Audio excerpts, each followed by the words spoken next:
Pinkertons Ghosts is a horror anthology podcast by Superversive Radio, with no affiliation with any detective agency, person real or imagined, or the dark forces of Autre-Terre. It is not intended for children.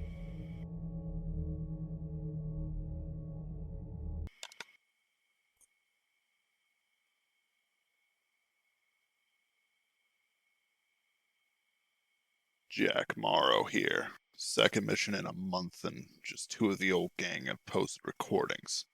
I was never much of a talker, but the silence is, well, never mind. It's not important. Earlier last week, Control sent me a series of coordinates that led to some mountain in Utah, just south and east of Kings Peak, with the usual text message.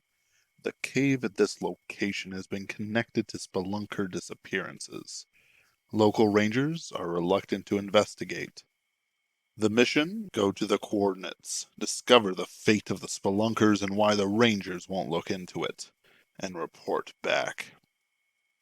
Control would not respond to my explanations that this was outside my stomping grounds. Territory matters. I don't know anything about the local area, myths, or supernatural events. Curly Corray has the Utah, Black Hills, and Yellowstone territories. Mormons are notoriously tough to put down.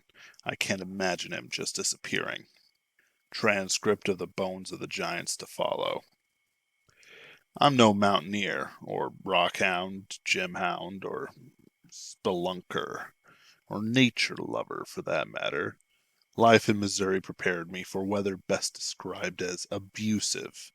But that was in the moments I went outside. I don't like to go outside. I spent a week with a GPS, a tent, several pounds of beef jerky, and gallons of water until I reached the entrance to the cave. Several park rangers talked to me to express concern and recommend an easier trail that could be over in a day. It rained twice. I can't imagine what the other hikers thought of me, swearing at my tent and food and any animal looking at me. I must have been a sight by the time I stumbled into the cave. I can tell you the cave looked like a cool spring full of bathing nymphs who promised not to drown me. Well worth the trip, Control. It was time to get to work. I dropped my stuff in a pile at the entrance. No camp, no fire or anything. I didn't plan on staying for long if I had to run. I didn't want to take down my tent and prevent forest fires. The night will be safer than whatever is chasing me. Caves work the same in day or night anyway. This cave looked fresh to my uneducated eyes. The moss and shrubs didn't reach down into the revealed pit, and there weren't many pieces of non-rock debris within. I crouched down and examined the rocks, the moss cut off in a straight line. I took a deep breath, checking for fumes or smells. Nothing. The body is one of the best checks for whether something is wholesome or not. It's similar to forest survival. If the animals avoid it, then you should too. You can test things, but dying in the forest bleeding from your colon isn't high on my list of ways to die. The cave gave me shudders, but I couldn't tell whether or not the cave was itself evil. Something resided within the cave, or I just didn't want to go head first into a black hole that led who knows where with who knows what. Probably a corpse or 10 waiting for me to rot the eyes out of my head and then impregnate me with demon spawn. It's usually that third one. When it comes to monsters like the puppeteer I saw, they're part of a larger group called Autre-Terre, otherworldly. I'm not a Latin scholar, and neither was the guy who coined the phrase, I shouldn't wonder. Your average vampire, werewolf, shoggoth, demon, mermaid, and pagan god are all varying types of Autre-Terre. The puppeteer was of Autre-Terre, and so was the thing in the children's hospital. They can be killed or banished, but they aren't natural to this world. The name's more about proper documentation than anything else. I only care about how to get rid of the night things. The unnatural has no place in the natural world. That's why they hide out in the dark places of the world, like this cave. That's why I hunt them down. For my descent, I took a couple flashlights, spare batteries, and flares. I was not going to lack for light in that night black crack. Besides all that, food, water, first aid kit, rope. I took the usual 1911, my eclectic collection of blades, and several sources and fuel supplies for fire. The crack in the ground measured about 10 feet long by 4 feet wide. I might curse the old Shawnee, but I appreciated the training now. The cave faced open sky, but that drop was only a yard down, give or take some inches. This gravelly path below wound down into the earth, maybe 2 or 3 feet tall at the widest point. I stretched, put on the spelunking gear, ropes, and all the light sources I could find a pocket for, and dove right in. I am always grateful for light. Diving into the depths of the earth is like dunking your head into tar. It doesn't take long to be in total, utter darkness. Then there's the walls closing in on you. The ground clutches at you, far less smooth than you think it should be. Sharp points rip through clothing and flesh alike. I'm not sure what spelunkers see in their sport. Psychos, the lot of them. The rocks within were gray, banded occasionally with red or yellow. When I say gravel underneath my stomach, I mean gravel. I practically rolled over a scree that acted more like thick sand than rocks or stones. I put my hands down into standing water, but they were just shallow pools, not deep, unending wells. I tried to avoid them, but soon I was fairly wet. I just had to hope I wouldn't develop a rash or flesh rot from some undiscovered disease. A few times I hit my light switch, fumbling around for a better position. Every time my mind changed from the investigation and the search for some sort of sign of the other spelunkers into a fearful scramble to turn on the light. I thought of nothing else. I was well beyond the barest glimmer of the sun. The darkness enveloped me, and I never saw anything in those moments. Even if I had time to adjust my eyes, nothing ever became visible. It was not shadow. The strange stuff left by blocking light, refracted into many angles. It was an absence that never went away. When I left, it would be dark again, and only memory of me would be what I left on the tiny stones under my stomach. I left the gravel entrance, and the light revealed a larger cavern.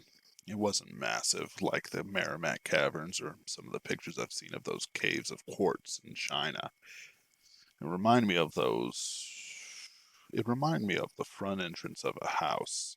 Stalagmites and stalactites rose up in columns like a Greek temple. The channels for the drips carved deeply into the walls. I'd call them cracks, but I could see the flat rock behind them. I'm not sure how long it would take to put deep cuts through erosion of specks of water over the years, but it had to be millennia. I pulled myself out of the crack and stood on the gray, sloping surface.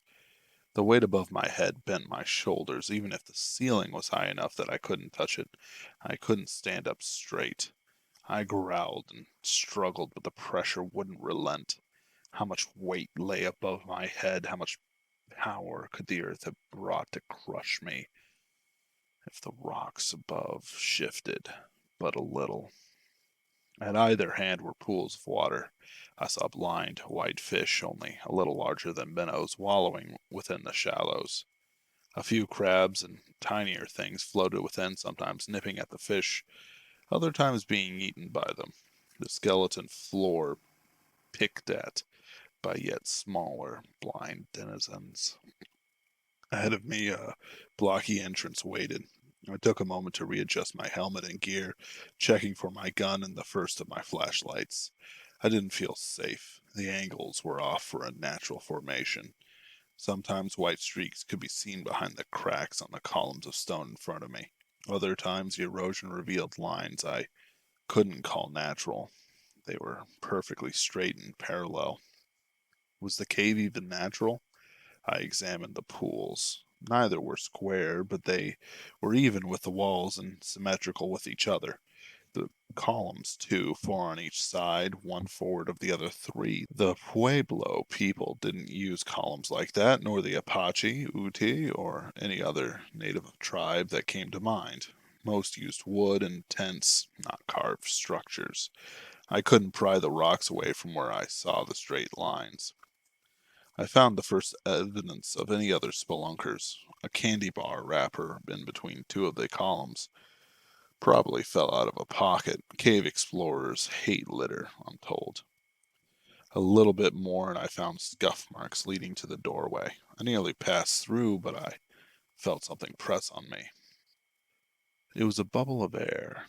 I put my finger to it and felt resistance, like puncturing the skin of a balloon, but there was no leak or pressure pushing back on me. The surface tension was perfect. I removed a glove and put the tip of my pinky through. No change in the currents, just an air bubble. Maybe it was a little drier than the cavern I stood in now. It was a solid minute before I got up the gumption to leave the cavern and pass the door. The empty hall stood nearly 20 feet tall, wide enough that I could lay down and not touch either wall. What sort of being made this, I didn't know. The proportions, massive and irregular, unnatural for a human like me, were now coming together as natural for something other. The door was meant for people, 15 feet tall at least. I passed through. The hall was empty, abandoned. I pulled out my 1911. This was made by sapient, soulful hands. No denying it. My breaths came quicker, but felt more filling in this new atmosphere, like it was a different time, a different air. I checked one room, then another. I loosened my helmet's neck straps. I had a flashlight in my hand anyway. I didn't want to suddenly start suffocating here. Each room was empty, far better preserved from time than the air outside entrances. The cube rooms had windows of glass. They dripped down over themselves, not connecting the bottom from the top, but still holding out the outside. Limestone layered itself, half merging with the glass. In one room I saw a trilobite pressed up against the pane, fossilized. The atmosphere grew thicker as I passed on deeper, examining piles of dust and discovering footprints within them. I found the trail of the disappeared cave explorers. I snorted as the still air started to move around me. Rot, the sickening smell of decay, reached me. I growled and readied myself. I no longer heard drips of water, but the creak and crack of my own coat, and the stones above me, the earth settling in on itself, or rippling from some unknown quake in a far distant land. My one goal was to confirm whether or not the cave dwellers were dead, and to see if it was through natural or unnatural causes. Not every supernatural event is caused by ghosts or some other monster. Past one empty door, then another, until I reached the end, where a massive portal stood open, slightly ajar, and rendered useless by the warped floor. I prepared myself. The smell wafted from beyond the pillar-like doors. Nothing but dust, fossilized shards of wood, and rusted metal imprinted in the walls. Useless. I couldn't even discern a pattern. I suppose an archaeologist would get more out of it, but there wasn't anything worth taking pictures of. I took a deep breath and turned the corner. Again, there was pressure between the rooms of air kept in check by something I couldn't see or feel. I heard nothing, saw nothing at first. Just the smell of death and decay. It was more than just new rot. It was old and musty, jerky in the sun, and bacteria and into its core of the smoked meat. There was softness, hardness, smoke, milk, maggots, and the rinds of oranges in the sun. I gagged and tripped on something I hoped was not a bone. I played my flashlights over it. It was a climbing axe, and it was covered in blood. I whipped my flashlight around looking for anything else. I stood in front of a jumbled pile of bones that reached far over my head, nearly touching the ceiling. Each body stretched 5 to 20 feet tall, their arms entwined, crushing them to each other. Some seemed like children, their heads out of proportion to their bodies. Others, adults. A few posed as if holding back something that threw them onto their friends and family. A few in the back were dressed in the barest tatter of robes and leather. Others were naked, by choice or by time, but gold rings, necklaces, and jewels arrayed on their hands, feet, and neck. Their hands and feet held one too many fingers and toes each. The small bones were in disarray, and their jaws were open, in screams that still echoed in the night, their terror still more than palpable. This room had decorations, painted walls, and statues, preserved by the atmospheric pressure I felt coming in. The statues depicted a mass of people with large foreheads and proud eyes. None had a hint of kindness. Each looked down on me. I felt like a sheep under shepherds who hated me and all my kind. Closer to the center, the bones twisted into each other like the drawings of M.C. Escher. They had climbed over each other to escape what had come for them. As they had rotted, the flesh became non-existent, and the skeletons settled down on each other. In the center of the pile, I saw a few smaller skeletons with fresh, modern clothes draping on them. I saw a few smaller bodies with fresh, modern clothes still clinging to them. The missing spelunkers. I saw one human body, almost recently dead, at the top. It moved like it breathed. I couldn't let it go without checking for vital signs. I climbed the mountain of giant bones and the dry, clean bones of the modern men until I reached the top. I got beside the breathing man and flipped him over to check his face, but he refused to budge. I put my back into it and forced him over. Stuck in his chest were 5 fingers and a thumb. The hand came with him, still stuck in his chest, still attached to the arm behind it. The bones were fresh, glistening with moisture.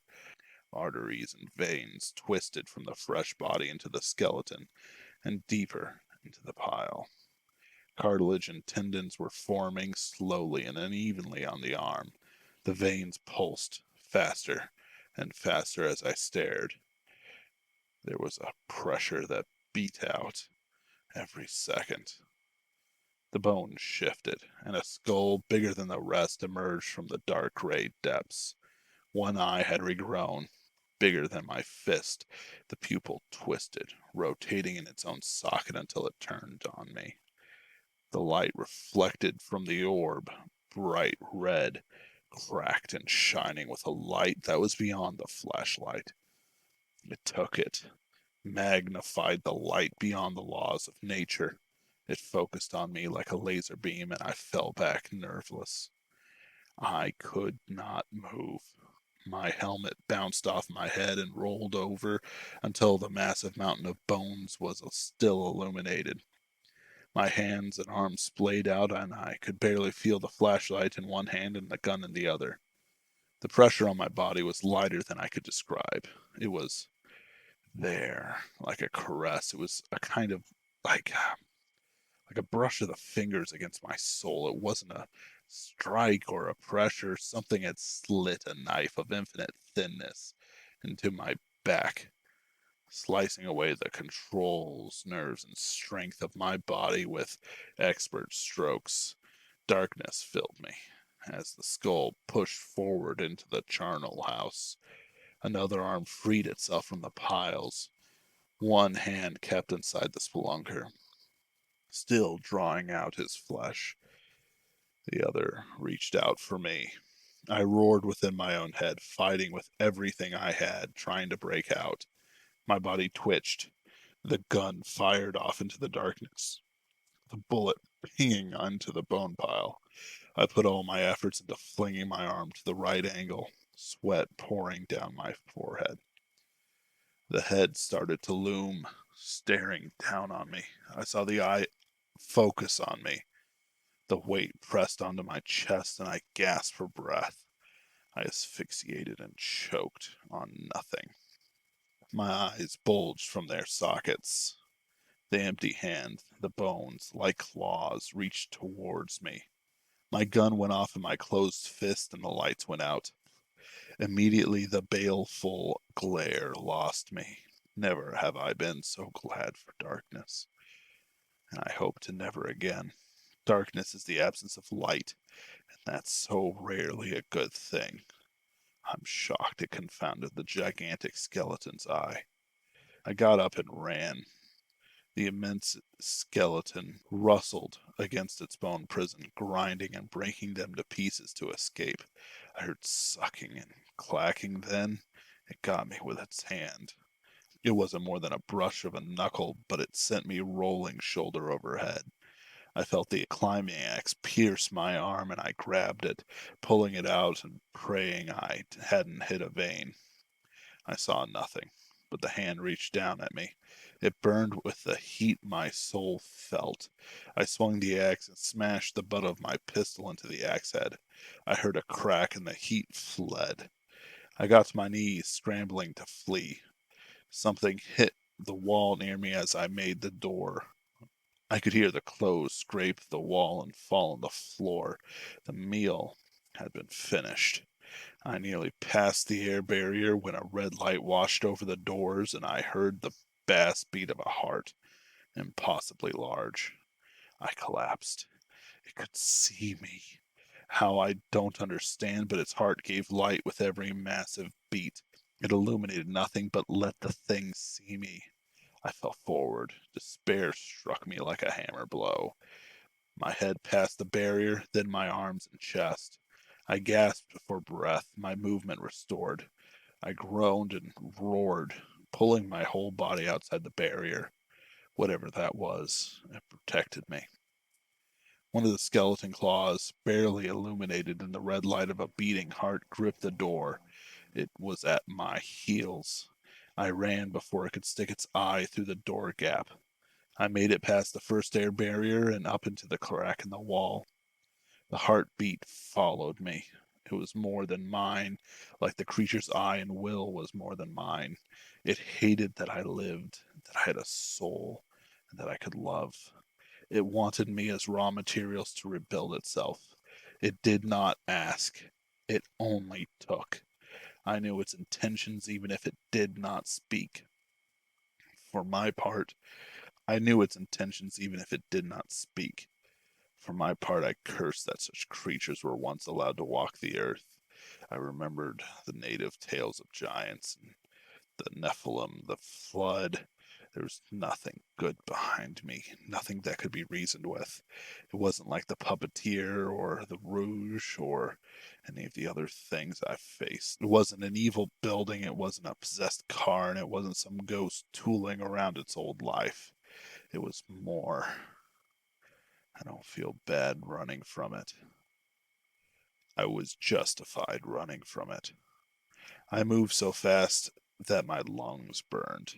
I made it through the crack in quick time, not turning on my lights or fire. I pulled myself over the lip and ran for the hills. My gear was missing. What's more, when I staggered out of the trailhead, the park rangers acted very surprised. I ignored them. This isn't my circus. These weren't my monkeys. Thankfully, my car was still there and the engine worked. I drove out of there and hit the first motel that looked clean. I'm scratched to hell, face to feet, and I think I fractured my wrist when I shot my 1911 from those weird angles. I'm not sure. I'm not going to seek medical attention until I hit Missouri. I have enough disinfectant, antibiotics, and bandages to deal with the worst of it.